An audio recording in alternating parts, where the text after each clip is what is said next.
नमस्कार किसान साथियों, कृषि तंत्र यूट्यूब चैनल में आपका हार्दिक स्वागत है। वर्तमान समय में थ्रिप्स फसलों को भारी नुकसान पहुंचा रहे हैं, जो एक चिंता का विषय है। थ्रिप्स पर नियंत्रण पाने के लिए थ्रिप्स क्या होता है, इसका जीवन चक्र कैसे होता है के बारे में हम विस्तृत रूप से जानेंगे। तो ज़्यादा समय व्यतीत न करते हुए चलिए शुरू करते हैं। थ्रिप्स छोटे हेमीमेटाबॉलिक कीट होते हैं जिनका शरीर सिगार के आकार का होता है। अधिकांश थ्रिप्स की लंबाई 1 मिलीमीटर या उससे भी कम होती है। वर्तमान में थ्रिप्स की 6000 से अधिक प्रजातियों को मान्यता दी गई है। थ्रिप्स ज़्यादातर पौधों की कोमल पत्तियों व फूलों के अंदर का रस चूसते हैं, जिससे पौधों की पत्तियां प्यालेनुमा आकृति की हो जाती है। जब पौधे की पत्तियां प्यालेनुमा हो जाती है, इसका कारण थ्रिप्स के साथ साथ सफ़ेद मक्खी या पोषक तत्वों की कमी के कारण भी हो सकता है, जिसे हमें पहचानते आना चाहिए। थ्रिप्स पौधों के ऊतक की बाहरी परत को खुरचकर उसका रस चूसते हैं, जिसके परिणाम स्वरूप पत्ती की सतह पर स्टिपलिंग या चांदी जैसा कलर हो जाता है।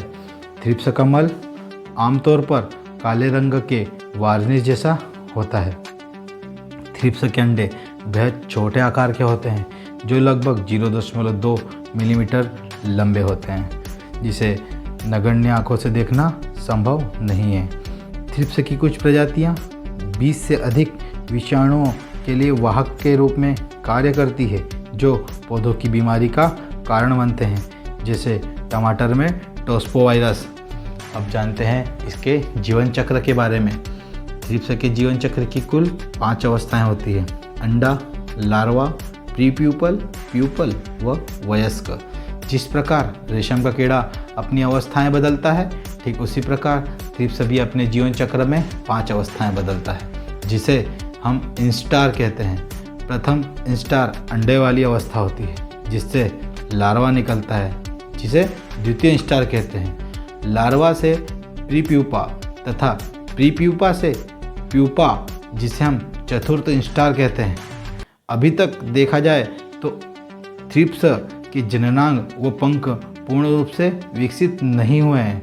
यह 5वीं इंस्टार अवस्था में पूर्ण विकसित होकर एक वयस्क थ्रिप्स का निर्माण होता है। कंट्रोल की थ्रिप्स छोटे आकार और प्रजनन की उच्च दर के कारण जैविक नियंत्रण का उपयोग करके थ्रिप्स को नियंत्रित करना मुश्किल होता है। जैविक कीटनाशक जैसे ब्यूवेरिया बेसियाना व वर्टिसिलियम लेकेनी थ्रिप्स के जीवन चक्र की सभी अवस्थाओं के चरणों में थ्रिप्स को मार देता है। थ्रिप्स के बायो एजेंट जैसे यूलोफिडे, ट्राइकोग्रामेटिडे, एंथोकोरिड बग, फाइटोसिड माइट्स ये थ्रिप्स का भक्षण करते हैं। उपयुक्त नरभक्षी कीटों का छोटा व पतला होना चाहिए, ताकि उन दरारों में प्रवेश कर सके जहां थ्रिप्स भोजन करते समय छिपते हैं। इसके साथ साथ जैविक नियंत्रण में कोर्टेवा कंपनी का ट्रेसर या बायर कंपनी का स्पिनोसेड के नाम से एक जीवाणु आधारित उत्पाद आता है, जिसके बहुत ही शानदार परिणाम प्राप्त होते हैं। अब बात करते हैं इसके रासायनिक नियंत्रण की।